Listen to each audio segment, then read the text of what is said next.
passion that actually sustains you even through difficult times. When the work is hard, right, and you enjoy it, you can do it. I will tell you, the work is always hard. Yes, Every day there's something. but you can enjoy it. Every day something pops up. But every day I get even more inspired about what I call creating the elegant solution to the complex problems that I'm solving. And the more these difficult times come, what they do is they actually temper you. They enable you to take on even more difficult times and solve problems much more quickly and come to more resolution much more effectively. This is that whole thing about skills and habits. Okay, as you build more skills and you have the habits of how do you deal with problems, you can constantly deal with bigger problems that often create bigger opportunities for you and, again, communities you care about. Now, tell us some more about why it's important as our ancestors and parents built communities. What's important to build community and build community wealth now? Yeah. Looking beyond us right now. So there's a couple of dimensions. Dr. King, who was just out here just a moment ago,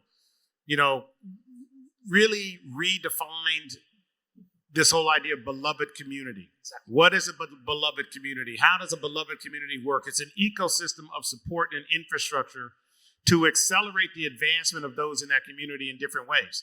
Health, education, welfare, spirituality, all those sort of things. Those are important aspects of who you are and how you're represented in a community. Well, it's critically important that as an individual, you think about how you're going to participate in that, especially in today's age. Well, why? Artificial intelligence is going to change and is changing the world you are all living in today. Period. End of story, full stop. The jobs that you think are out there today will not be there 10 years from now, 5 years from now, 8 years from now. They will not be there. And there's a whole new set of jobs and businesses and opportunity that if you don't embrace as they emerge, you will not be able to participate in the economic construct of how America works and how the world works.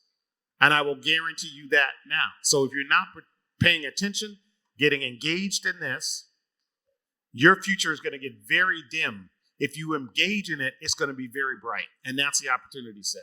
And why do we want these young people to be not just the users, but the leaders and creators of that new technology as well? Yeah, at some point that they be there. You have to understand a lot of this relies on you being consumers and not producers. And you have to understand the equation that will matter for you is to be a producer, not a consumer. And it's critical. So you have unique aspects into your lives, your lifestyle and people and culture that you can create productive systems of opportunity as opposed to consumptive dynamics that basically enrich other people. So tell us, I know our time, I'm getting 5 minutes.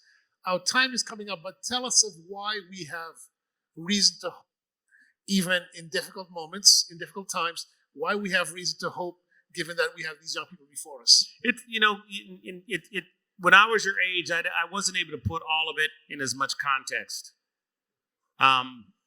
When I start thinking about my parents, my grandparents, my great-great-grandparents, and my great-great-parents, and all that they went through in their lives, and as I got older, I started understanding more about the depth of what they went through and the struggles that they faced and how they overcame those struggles. And then I look at, my life and my kids' life, and I'm like, as hard as things are for us today, they are absolutely, not as hard as what they were for them. And if they were able to overcome and produce me, my job is to overcome the deals that what I have to deal with to produce greater opportunities for my family. And you kids have to think about it. Now, it's hard to think about when you're 14, 15, 16, 17 years old. I get that because I wasn't thinking about it in context. I was looking forward to going to the next party and, whatever, right? That's what you do at that age. But I also understood I had to have real skills because I did not have a family business to go into. My parents were teachers. I didn't want to go into the teaching business. Okay, it's a great business, but I didn't want to do it. Right? All my family were teachers. And I said it was important for me to now take that kind of a breakout opportunity in my world by building skills and habits that would support it.